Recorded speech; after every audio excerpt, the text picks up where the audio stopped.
Hello everyone, welcome to a new video of Diablo Immortal. Today we are going to talk about the Necromancer and the best build for the Necromancer. We're going to cover everything from the legendary gems to set items to legendaries and skills. This is going to be for free to play and low spenders, so be aware of that. As for legendary gems, I do not have everything ranked up high or at M, so yeah, just keep that in mind. This is definitely going to be the best build once everything is ranked up. So yeah, let's get right into it. For the first gem, you want to use the Berserker's Eye. This one is going to increase all damage by 60% and increase your critical hit chance by 2%. This is a must-have for pretty much every class, not just the Necromancer, but it's going to perform really well, so make sure to get that one. The second one is the Freedom and Devotion. You are going to want this because it's going to increase the duration of your summons.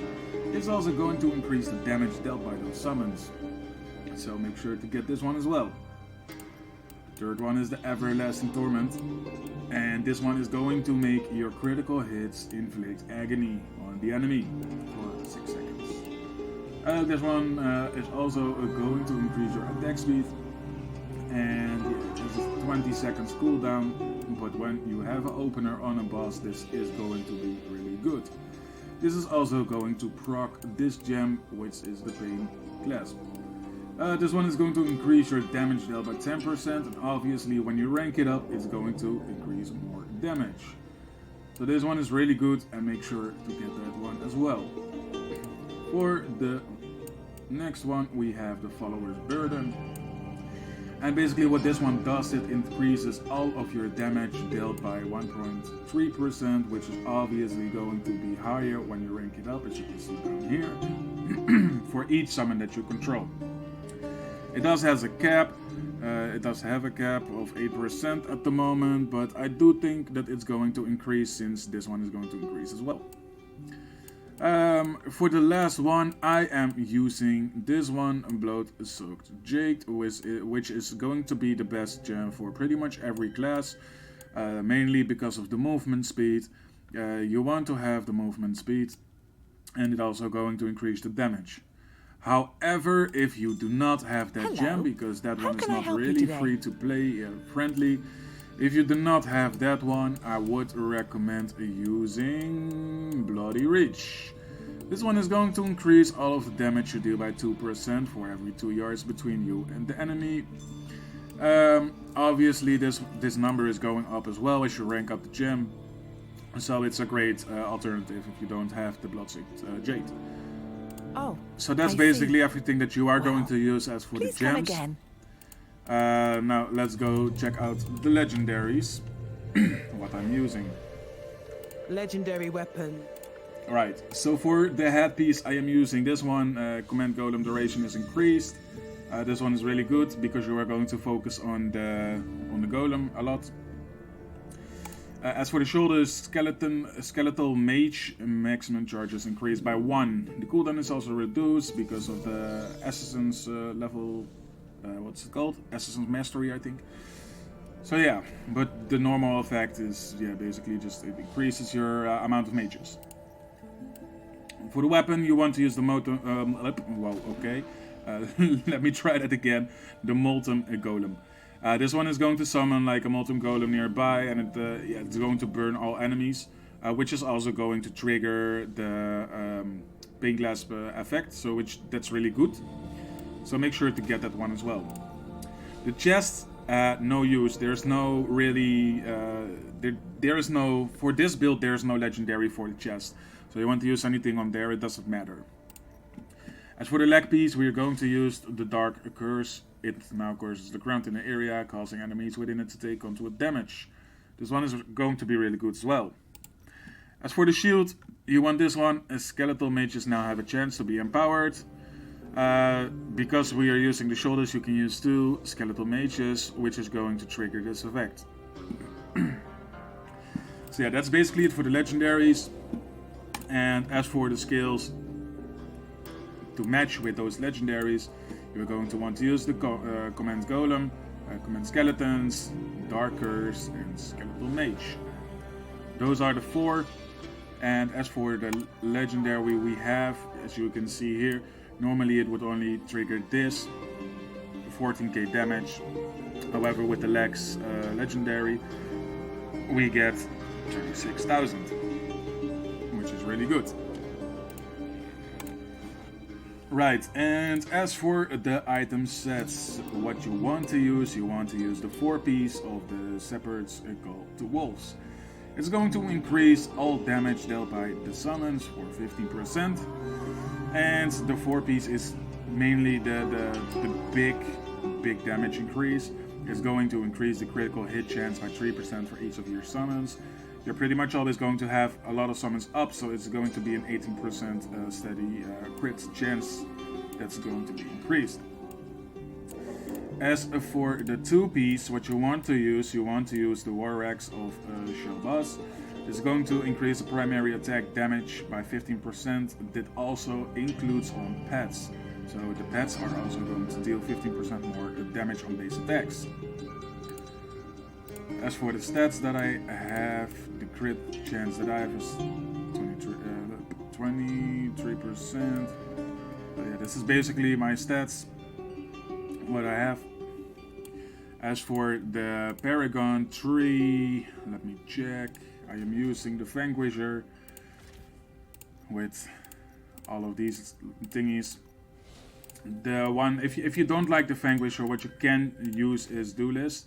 I personally prefer Vanquisher because, yeah, I don't know, it's really good. But this one is also really good. As you can see, it's going to increase your damage every time you use a skill by 5% max. However, when you do have this one, it's 10 times, so it's going to be 10% damage. This one is going to increase your critical hit chance by 1%, so 10% as max as well. So that's a really good alternative if you don't like the Vanquisher, right? So yeah, basically, okay, that's all we have to talk about. Now I'm going to demonstrate this build for you. We are going to go to the Challenge Rift, and I'm going to do 260 Challenge Rift. I think I have like 60% less damage on that one. So let me just check. And we can just, yeah, run this one.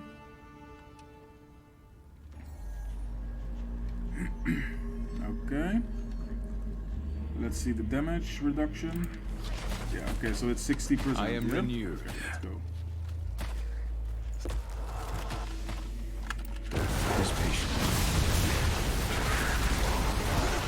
As you can see here, the damage is really insane.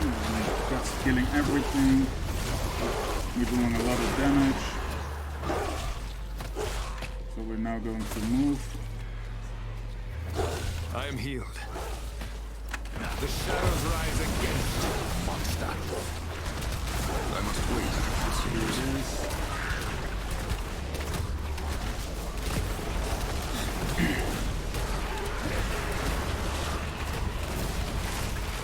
This patient.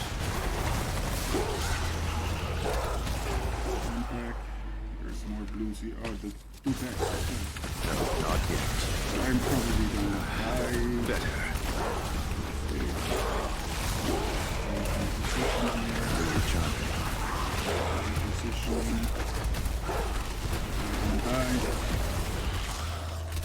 Okay, so those packs are dead.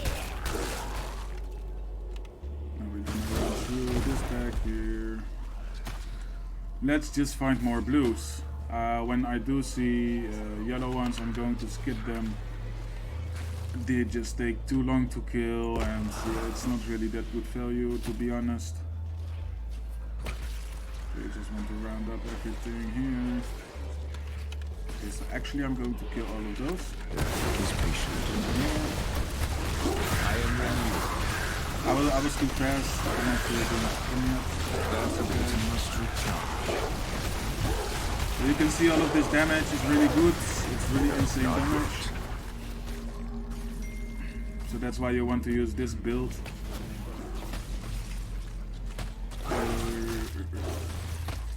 I am healed. Okay, we got another pack right here, so I'm going to pick that one up as well. Oh, shit. This Suspicion. No.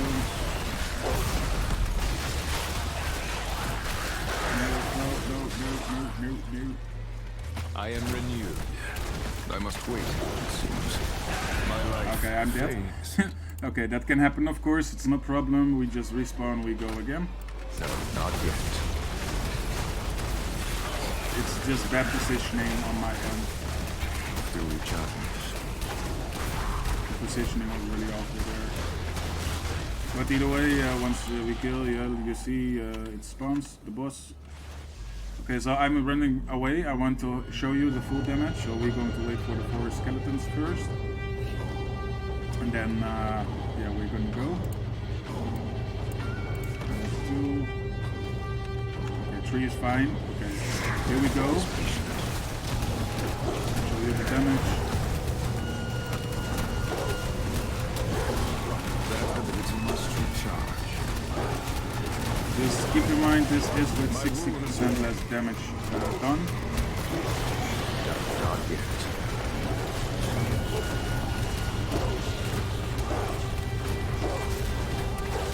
That ability must recharge. Still recharging. And if you look at the timer, we still have plenty of time left as well. So we're not even in a rush or anything. We have plenty of time. My health is restored. Give it more time. So yeah, there you go. We did spend 4 minutes on it. It was pretty fast. And yeah, with 60% less damage. So yeah, that's basically the build, how it runs, how it performs. Personally, I think this is the best build that you can use. So yeah, make sure to leave a comment to tell me what you think about this build, if you do enjoy it, or what else you would be using if you are not using this one. Thank you all for watching, and I will see you in the next one. Goodbye.